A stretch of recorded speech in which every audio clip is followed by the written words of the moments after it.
자, 한번 따라하십시다. 내 인생의 결박불기. 이제 금요일마다 제가 이걸 시리즈로 해오고 있는 중입니다. 결박불기에 대해서. 오늘 4번째 시간인데요. 실제로 3번의 설교를 했지만 주제는 2개를 다뤘습니다. 첫째는 두려움에 대한 걸 다뤘어요. 두려움이 내 인생의 결박이다. 많은 사람이 두려움에 눌려 있어요. 이 두려움의 권세를 이기지 못하면 우리는 승리하지 못한다. 2번째는 낙심과 절망에 대해서 말씀을 나눴습니다. 낙심과 절망, 영적 침체를 가져오며 능력 있는 삶을 방해하는 이 낙심의 영에 대해서 우리가 지난주에 말씀을 나눴습니다.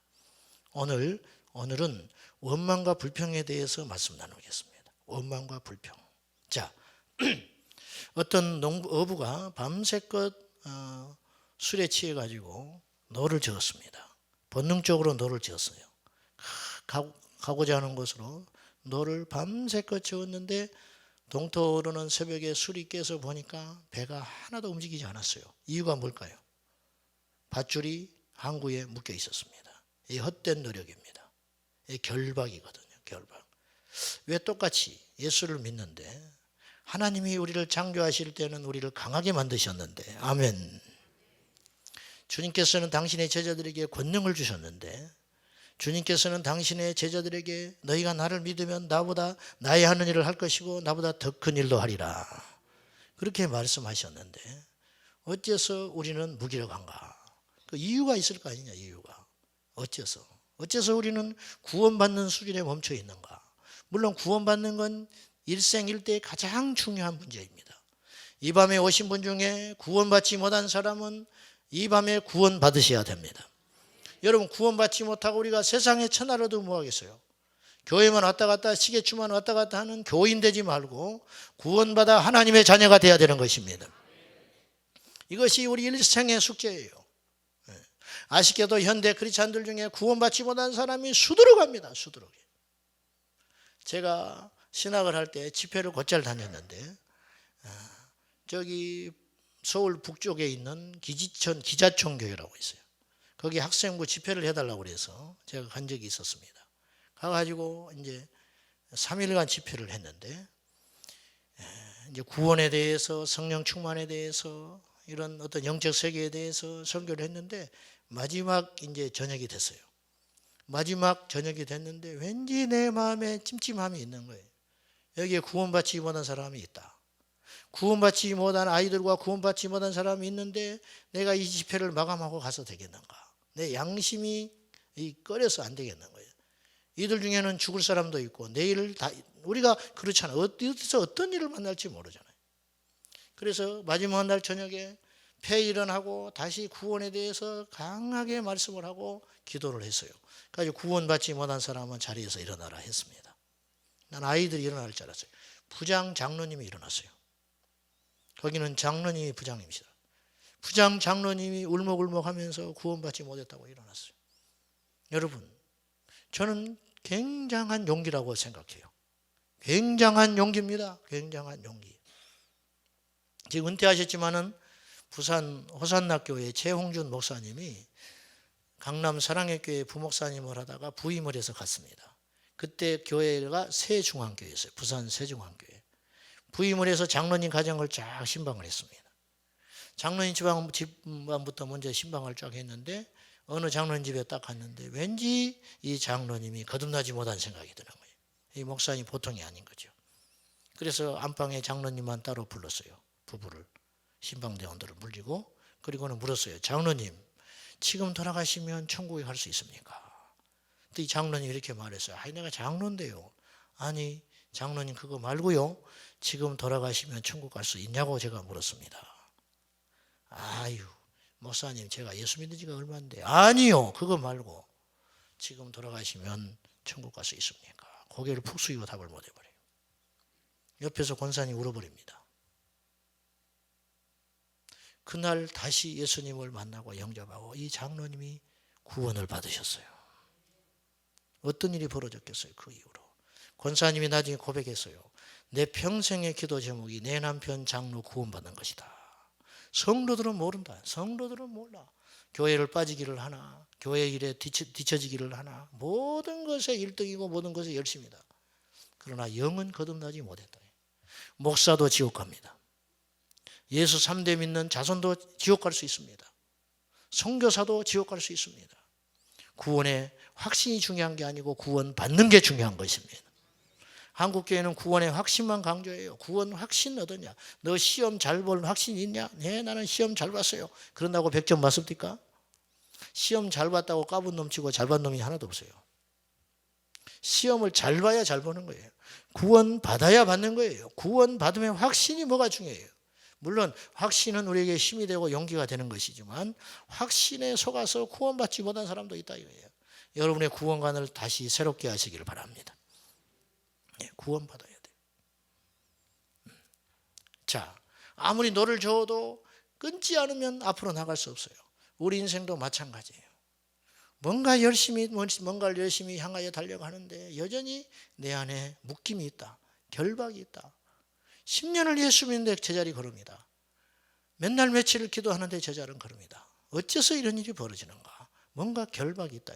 이것을 끊어내버려야 된다는 거예요. 이것을. 믿음은 열정과 열심이 중요합니다. 그러나 열정과 열심보다 더 중요한 것이 있는데 깨닫는 것입니다. 깨달음은 그냥 오는 선물이 아니에요. 깨달음은 연단받아 지각을 분별할 때 깨달음이 오는 거예요. 연단을 받아야 깨달음이 와요. 옳고 그름을 분별하는 능력은 연단의 결과라는 거예요. 환난은 인내를 낳고 인내는 연단을 낳고 연단은 소망을 이루느니라 그랬어요. 가난을 겪은 사람이 부유함을 얻게 됐을 때 그것이 중요한 줄 알아요. 긴긴 밤을 철야하며 주님과 씨름한 자만이 은혜가 얼마나 소중한 줄 알아요. 우리 인생에 결박이 있습니다. 이 결박은 전진하지 못하게 하고 노력하는 만큼 열매를 얻지 못하게 해요. 시편 126편에 보면 수고한 대로 떡을 먹음이 복이로다. 수고한 대로 떡 먹는 게 무슨 복이에요? 당연한 것이지. 정말 그럴까요? 우리 땅에 수고한 대로 떡을 먹는 사람이 얼마나 있을 것 같습니까? 저는 처음에 그 말씀을 접하고 상당히 놀랐어요. 아니 수고한 대로 떡을 먹는 게 복인가? 그런데 나중에 보니까 수고한 대로 떡을 먹는 사람이 별로 없었어요. 수고는 하되 헛된 수고하는 사람이 의외로 많이 있었어요. 여기 모이신 우리 여러분 수고한 대로 떡을 누리고 복을 누리는 것이 은혜라는 거예요. 그런데 그것이 안 된다는 거예요. 그것이. 왜? 내 인생에 결박이 있다. 결박. 이걸 끊어내야 합니다. 자, 결박을 끊어내기 위해서 우리 인생의 결박을 끊어내기 위해서 첫째로 자기 객관화가 중요합니다. 자기 객관화. 즉 하나님의 시야로 나를 보는 거예요.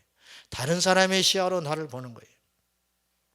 바울이 하나님의 시야로 자신을 봤더니 자기가 죄인 중에 괴수였어요. 이것이 중요하다는 거예요. 믿음의 사람은 끊임없이 십자가에서 자신을 비추는 사람입니다. 믿음의 사람은 끊임없이 자기 연약함을 고백하는 사람이에요. 이 사람은 끊임없이 영적 진보를 이루어요. 영적 진보가 이루어지지 않는 이유는 자기가 성장했다고 착각하기 때문이에요. 그래서 열정보다 원리가 더 중요합니다. 영적 원리, 혼적 원리가 있어요. 영적 원리가 있고 혼적 원리가 있는데 요한3서 2절에 여러분이 잘 아는 말씀이죠. 사랑하는 자야 내 영혼이 잘된 같이 내가 범사에 잘되고 강건하기를 내가 간구하노라. 여기 이제 순복음교회에서 이걸 트레이드 마크처럼 이 말씀을 사용하는데 여기에 감춰 있는 말씀의 메시지는 뭐냐? 영이 풀려야 혼과 육이 풀린다. 순서가 있다. 순서가 있다. 영적으로 까막눈이 있어요. 영적으로 캄캄합니다. 도덕적이고 능력이 있고 주도적이고 힘이 있지만 영의 문이 열리지 않으면 이 사람은 문제거리가 되는 거예요. 이 밤에 모이신 여러분 영적 눈이 열리시기를 축원합니다. 아이도 영의 눈이 열릴 수 있어요. 아이도. 나이가 먹어도 영의 눈이 안 열려요. 얼마나 답답하겠어요. 얼마나. 영적으로 성장하지 않는 것을 보는 눈이 얼마나 답답하겠냐 그 말이에요. 우리는 도덕적으로 예수 믿는 사람이 아니에요. 우리는 바른 삶을 살기 위해서 온 자들이 아니에요. 우리는 영이 열려서 주를 만나고 복음의 능력을 알고 십자가를 지고 악한 영을 물리치며 예수의 이름으로 승리하기 위해 온 사람들이라는 거죠. 고린도전서 2장 14절에 육에 속한 사람은 하나님의 성령의 일들을 받지 아니하나니 이는 그것들이 하나님의 성령의 일이, 그런 뜻이에요. 그것들이 그에게는, 육에 속한 사람에게는 어리석게 보이며 또는 그는 그것들을 알 수도 없나니 그러한 일은 영적으로야 분별되기 때문이라. 여러분, 영의 세계는 분명히 있습니다. 믿으십니까? 우리가 육의 세계에 이렇게 빈부귀천이 있잖아요. 강한 자가 있고 약한 자가 있죠. 좋을 때가 있고 나쁠 때가 있죠. 영적 세계도 마찬가지. 제 고백을 하겠습니다. 이해하고 들으십시오. 제가 불신자의 집에서 예수 믿었다고 제가 고백했죠. 교회를 처음 나갔어요. 뭐 배경이 있어야 내가 뭘 알죠. 완전 영적 박토에서 예수를 믿었는데 하나님이 나를 얼마나 불쌍히 여기셨는지 이대로 뒀다가는 그냥 다시 세상으로 떠밀려 갈 것 같으니까 6개월 만에 주님이 찾아오셔서 저에게 성령의 충만함을 허락해 주셨어요. 그래서 방언을 받고 영적 세계를 경험을 했어요. 그것이 내 인생을 변화시킨 아주 중요한 시점이 됐습니다. 그 전에는 믿으려고 제가 애를 썼어요. 안 믿어지더라고요. 예수가 안 믿어져. 그런데 성령 받고 은혜 받고 그때부터 생기는 변화 중에 하나가 뭐냐면 예수가 무조건 믿어지는 거예요. 말씀이 다 믿어지는 거예요. 그날 이후에는 안 믿는 게 어려워진 거예요. 안 믿는 게. 그리고 또 하나 저에게 영적으로 나를 확실하게 새롭게 하시는 하나님의 어떤 사건이 하나 있었어요. 그건 뭐냐면은 제 영적 세계를 하나님께서 경험케 하신 사건이 하나 있었는데 초등학교 동창 여자애 중에 간지라는 아이가 있었어요. 간지라는 애. 내가 너무 심해가지고 초등학교를 마치고 중학교도 가지 못하고 객지에 서울에 있는 언니 오빠네 집에 가서 이제 떠돌아다니는 거예요. 그러다가 고등학교 1학년 때쯤 됐는데 교회를 나타났어요. 시골에 다시 와가지고 빼빼 말라가지고 온몸이 멍이 들어가지고 왜냐? 수시로 넘어지니까.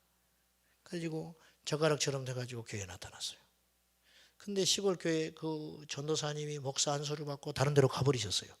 그래서 목사님이 없는 때였어요. 그 당시. 근데 이 친구가 그때 왔어요. 예배 시간에도 발작을 하는 거예요. 갈 데가 없으니까 교회밖에 마지막으로 교회로 온 거예요. 그래가지고 이제 예배 끝나고 나서 우리 친구들이 불쌍하니까 이 친구를 가운데 놓고 기도하기 시작했습니다. 기도를 하는데 내 마음속에 갑자기 이런 생각이 들었어요. 이것이 귀신일 수 있지 않을까. 왜? 성경에 보니까 귀신 들린 아들을 둔 아버지가 데리고 왔는데 불에도 던지고 물에도 던졌나이다. 경련을 일으켰다. 아, 이게 그냥 자연스러운 병이 아니고 귀신의 역사일 수도 있겠구나. 그 말씀이 싹 지나간 거예요. 그래가지고 이렇게 세웠어요. 그리고 제가 물었습니다. 귀신아, 예수의 이름으로 나오라. 그랬더니 나와버렸어요. 깜짝 놀라버렸어요. 불러낸 내가 놀라버렸어요. 불러낸. 나올 줄 모르고 불렀는데 나와버렸어요. 몇이 들어가냐? 9이 들어있어요. 9이. 아, 귀신이 있구나. 영적 세계가 있구나. 제가 그때 받은 충격은 이런 말할 수도 없었어요. 그리고 그때 확신을 얻었어요. 귀신이 있다면 영적 세계가 있는 것인데 하나님의 나라는 있다. 그리고 예수께서 살아계신 신이다. 왜? 저는 어디서 그런 걸 본 적이 없어요. 성경에서만 봤어요. 그리고 난 누구한테 그 방법을 배운 적도 아니에요. 말씀을 믿고 예수의 이름으로 앞세웠더니 나와버렸어요. 아무것도 아닌데 나는. 예수 이름의 권세가 이렇게 강하구나. 그날 이후로 이 아이가 한 달 만에 고침받았어요. 9이 귀신이 나가고. 왜 한 달이 걸렸느냐? 제가 한 달에 한 번씩, 한 주에 한 번씩 왔거든요. 객지에서 학교를 다니고 있었기 때문에 다시 오면 들어가 있는 거예요. 또 들어오면 들어와 있는 거예요. 마태복음 12장 28절 이하에 보면은 이 세대를 무엇에 비유할고 예수님 말씀하시면서 이렇게 말했어요. 한 귀신이 이 몸에 머물다가 이 사람에게 머물다가 나갔습니다. 나가다가 두루 다니는데 물 없는 곳을 찾아다녔어요. 이것도 무슨 의미가 있어요, 사실은. 근데 물을 이제 어떻게 해석하느냐에 따른데, 물 없는 곳을 두루 다니다가 다녀보니까 그래도 옛날에 자기가 있었던 만큼 좋은 데가 없는 거예요. 그래서 다시 돌아오는데 돌아와서 보니까 청소되고 소재되었다 그랬죠. 그래서 나가가지고 자기 친구 7을 데리고 들어와 버렸다. 이게 성경적이잖아요. 사람의 몸을 빌미 삼아 귀신이 드나드는 거예요. 그 뒤로 제가 많은 그런 경험을 했어요. 사람에게 붙어있는 귀신들이 예수의 이름으로 치유받고 떠나는 걸 봤어요. 여러분 신기하지요? 자연병이라고 해서 다 악한 영에서 오는 건 아닌데 육신의 병에서 오는 것은 시간이 걸려요. 약을 먹고 치료해야 할 병이 있습니다. 그런데 악한 영에게서 온 병은 즉시로 나아버립니다. 그래서 예수님도 이걸 기가 막히게 구분을 하셨어요. 예수님이니까 가능해요. 근데 저는 못하겠더라고. 솔직히 저는 확실히 분별을 못해요. 예수님은 똑같은 소경이라도 안수해서 고치는 사람이 있었고 귀신된 소경된 귀신을 쫓아서 고치는 경우가 있었어요. 주님은 정확히 알았어요. 우리는 잘 몰라요. 왜? 볼 수가 없기 때문에. 아직 제한된 영적 지식을 갖고 있는 거죠. 자, 폐일원하고 영의 세계가 있다는 거예요. 이런 소리를 했을 때 야, 뭐 미신이냐? 이래서 내가 예수를 안 믿어. 그 사람은 육적 그리스도인이에요. 분명히 말하지만 육적 크리스찬입니다. 영의 세계를 알고 은혜를 받고 성령을 경험하고 죽음의 문턱까지 갔다 방황하고 살아난 사람은 무슨 말인지 알아요. 영의 세계는 있습니다. 저를 위해서 기도하는 데모가 있거든요. 세대교회 권사님이신데 제가 이분을 20살 때 만났어요. 어쨌든 하나님 만나게 해주셔가지고 저를 위해서 목숨을 걸고 날마다 기도하는 분인데 이분이 제 시골에 있을 때 저희 집을 방문하려고 그랬어요. 부산에 사실 때. 그래서 부산에 오는 차편이 마땅치 않으니까 저쪽에 남해에 가가지고 버스를 타고 이렇게 오는데 그때 저희 어머니가 다리가 몹시 안 좋았어요. 자, 영적 세계를 제가 이야기하려고 하는 거예요. 이분이 남해에 도착해서 우리 집에 오는 버스를 딱 타는 순간 자신의 무릎이 아파오기 시작했어요. 우리 어머니에게 나타나는 현상이 똑같이 일어났어요.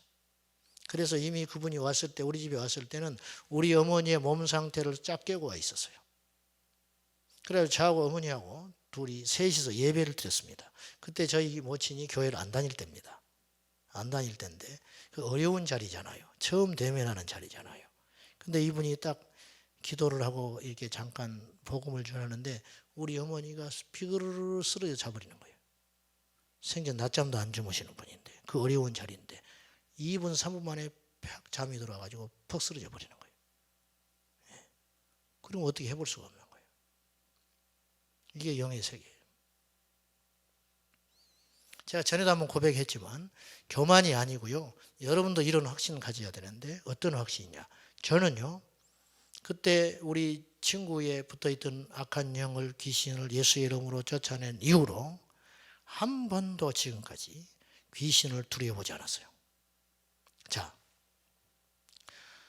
쫓아내고 못 쫓아내고는 제가 무능해서 못 쫓아낼 때 있어요. 솔직히.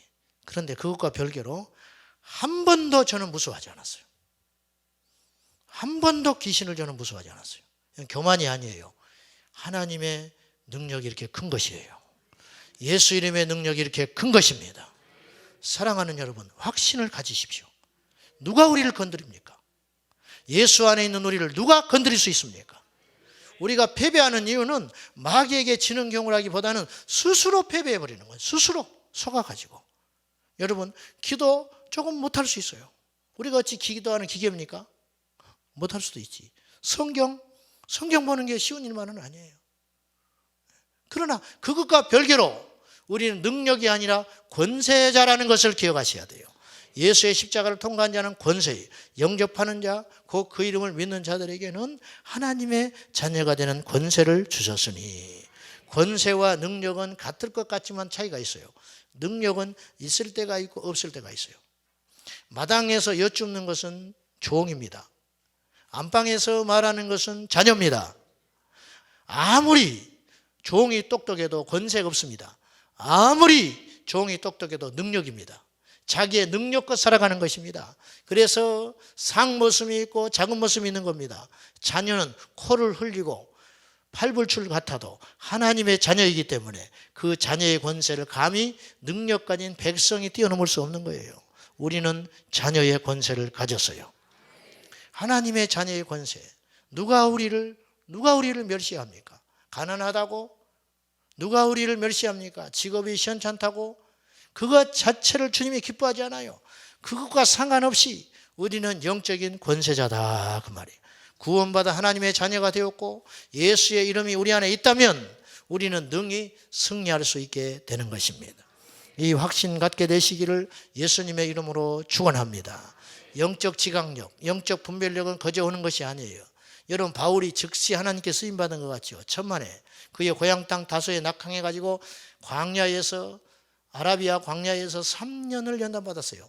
3년 동안 직업도 없이 멸시받으면서 여기에도 저기에도 끼지도 못하고 유대에 줄이어 가지도 못해요. 배교자가 되어서. 그리고 새롭게 태동한 초대교회에 가지도 못해요. 왜? 초대교회에서는 자기를 믿어주지 않아요. 이 고난의 시간을 3년간 철저히 낮춤의 시간을 겪는 거예요. 그리고 나서 그는 깊이 영적으로 들어가는 사람이 되는 거예요. 모세는 40년의 연단을 받았어요. 연단 없이 하나님께서 쓰는 사람은 없습니다. 연단을 받아 지각의 분별함을 얻고 연단을 받아서 선악을 알게 되고 연단을 받아서 영적 세계를 알게 될 때 하나님께서 그 사람을 쓰게 되는 것이에요. 교회 안에도 영이 열리지 않아 육에 속한 그리스도인들이 많습니다. 계속 마귀에게 속는 것입니다. 자, 이제 오늘 이제 결박 풀기에 대해서 말씀을 해야 되는데 제가 이제 금요일은 조금 제가 자유롭게 설교를 합니다. 여러분이 좀 이해하시고 여러분이 승리하는 크리스찬이 되기 위해서는 영적 선순환과 악순환의 고리를 이해해야 됩니다. 무슨 말이냐면 사사시대에는 사이클이 하나 있었어요. 아시는 분은 아시겠지만 사사시대에는 영적 사이클이 하나 등장해요. 그건 뭐냐면 하나님께 이스라엘 백성들이 범죄합니다. 범죄하니 하나님께서 그들을 징벌합니다. 징벌을 하니 그들의 고난이 시작돼요. 고난이 오면 그들이 울부짖어요. 하나님 우리 살려달라고. 울부짖으면 하나님이 사사를 보내서 구원하십니다. 구원하시면 한숨 돌리고 나서 또다시 범죄합니다. 범죄하면 또 하나님께 징계하십니다. 징계하면 이들이 고통받고 회개합니다. 또 하나님이 살려줍니다. 또 범죄합니다. 계속 이 사이클이 지나가요. 이것이 악순환의 고리예요. 이 저녁에도 여러분들 중에 그런 분이 있어요. 저도 그럴 수 있어요. 이 악순환의 고리가 있어요. 인생이 힘들지요. 힘들고 고달프니까 하나님과 멀어져요. 기도를 쉬어버립니다. 예배를 식어버립니다. 하나님께 불평합니다. 하나님께 원망합니다. 하나님께 좌절합니다. 하나님께 낙심해버립니다. 혈기를 부립니다. 세상에 나가서 인간의 방법대로 살아가려고 합니다. 그건 상황은 점점점 나빠집니다. 상황이 나빠지고 고난이 오니 상황이 나빠지고 상황이 나빠지니까 하나님과 멀어집니다. 하나님과 멀어지니 또 영적 침체가 옵니다. 계속 이런 사이클 가운데 살다가 마지막에 어찌 될지 모르는 거예요. 이 고리를 끌어야 돼요. 반면에 요셉을 한번 보십시오. 요셉은 어릴 때 경솔했지요. 어릴 때 교만했습니다. 그래서 그는 형제들의 미움을 받아가지고 종으로 팔려버리고 말아요. 죽이려다가 가까스로 살아남아서 애굽의 종으로 팔려버리죠. 종으로 팔려갔지만 요셉은 낙심하지 않아요. 이때 낙심하고 절망했으면 자살을 해버렸다든지 요셉의 인생은 그대로 끝나버리고 말았을 거예요. 그러나 요셉은 종으로 팔려갔지만 낙담하지 않습니다. 낙담하지 않았다는 증거가 있어요. 낙담하지 않았기 때문에 1등 종이 되는 거예요. 여러분 자신의 신세를 한탄하고 절망했다면 절대 주인에게 인정받지 못해요. 요셉은 절망하지 않았습니다. 사랑하는 여러분, 어떤 경우에도 절망하지 말기를 예수님의 이름으로 축원합니다. 절망하지 않으면 때가 되면 거두는 날이 오는 것입니다. 울더라도 씨를 뿌려야 됩니다. 고통이 오고 시련이 온다고 봄에 씨를 뿌리지 않으면 가을에 결실할 것이 없는 거예요. 고난이 와도 눈물로 기도할 때 하나님께서 우리를 회복시켜 주시는 거예요. 반드시 그대로 됩니다. 사람이 무엇으로 심든지 그대로 거두리라. 믿음을 심으면 믿음의 열매를 맺고 낙심을 심으면 사단의 열매를 맺게 되는 것이에요. 요셉은 절망하지 않았어요. 또다시 그에게 크나큰 시련이 불어닥칩니다. 억울하게 그는 그의 주인 여인을 겁탈했다는 누명을 쓰고 감옥에 들어가요. 감옥에 들어갔지만 또 낙담하지 않습니다. 낙담하지 않았던 증거가 있어요. 옥살이 하는 중에도 그는 총무가 돼요. 그는 가는 곳마다 총무예요. 종살이에도 총무, 옥에 가도 총무, 나중에는 애굽의 총무가 되는 거예요. 낙심하지 않았기 때문에. 그리고 꿈을 해석을 잘 해가지고, 그런데 나를 기억하소서.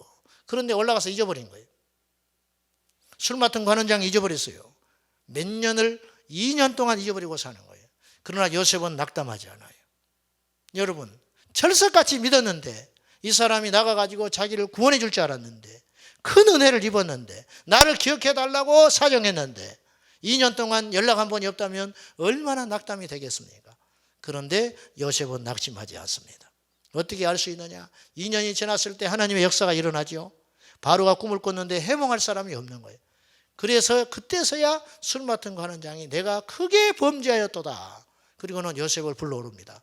요셉이 당당하게 섭니다. 그리고 애굽의 바로 앞에서 이렇게 말을 해요. 하나님께서 함께 하시면 이 해몽을 해드릴 수 있으리라. 요셉은 계속 옥살이에서도 하나님을 구했던 거예요.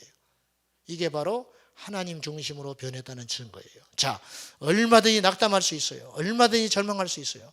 여러분 중에 낙심하고 절망한다 한들 형제에게 팔리운 사람이 있습니까? 여러분에게 아무리 큰 시련과 절망과 낙심이 지금 온다 한들 여러분이 종살이하는 사람이 있습니까? 억울하게 옥살이에 가서 소망도 모른 채, 그것도 보통 옥이 아니고 반란군이 들어가 있는 왕의 옥에 들어가 있다는 것이, 이게 있을 수 있는 일이냐 말이에요. 그런 사람 없잖아요. 여러분, 우리가 절대 낙심하지 말고 절망하지 말고 이 고리를 끊어버리고, 요셉은 절망할 수 있을 때 절망하지 않았어요. 주님을 구했습니다. 더 기도했습니다. 더 믿음으로 살았습니다. 그러나 그의 시련은 점점점 깊어갔어요. 그러나 요셉은 그럴 때마다 더 낙담하지 않습니다. 더 주님을 구했습니다. 더 시련은 깊어집니다. 그러나 요셉은 더 주님을 구해요. 그리고 때가 되매 하나님께서 요셉을 살려주셨어요. 그를 쓰시기 시작하는 거예요. 회복시켜 주시는 거예요. 이것이 하나님의 역사라고 말이에요. 우리 청년들이 이 밤에 많이들 오셨는데 예수 안에서 야망을 품지 말고 예수 안에서 소망 품게 되기를 축원합니다. 주님 안에서 가난할 수 있죠. 내가 학벌이 부족할 수 있어요. 자랑할 게 없을 수도 있어요. 그러나 우리의 힘은 예수요. 우리의 재산은 예수요. 할렐루야. 절대로 세상의 그 기준으로 믿음을 판단해서 안 되고 교회에서 비교하면 안 돼요. 하나님이 쓰는 사람은 기도하는 사람이고, 하나님이 쓰는 사람은 믿음의 사람이요, 하나님이 쓰는 사람은 겸손한 사람이요, 하나님이 쓰는 사람은 순전한 사람이에요. 그것만 갖고 있으면 반드시 우리 인생에 때가 오게 되는 것입니다. 낙심과 절망이 소극적 의미로 두려움의 열매라면 불평과 원망은 적극적 의미의 두려움의 열매예요. 낙심과 절망은 속으로 들어가는 것이죠. 원망과 불평은 쏟아내는 것이에요. 똑같아요, 열매가. 왜 우리가 원망과 불평해서는 안 되는가? 첫째는 하나님께서 허락하신 환경 배열에 대한 도전입니다. 성경에서 우리에게 한 번도 원망하고 낙심하지 말라고 그래요. 불평하지 말라고 그래요. 광야 이스라엘 백성들이 40년 동안 멸망했던 이유는 불평했기 때문이에요. 원망했기 때문이에요. 원망, 불평하면 떠오르는 대명사가 광야에 머물고 있는 이스라엘 백성들이에요. 이 원망과 불평은 전염력이 엄청나게 큽니다. 여러분 주변에 원망과 불평하는 자가 있다면 가까이 하지 마십시오. 사람을 구분하고 판단하자는 게 아니라 절대 가까이 해서는 안 돼요. 영적으로 병들어 버리는 거예요.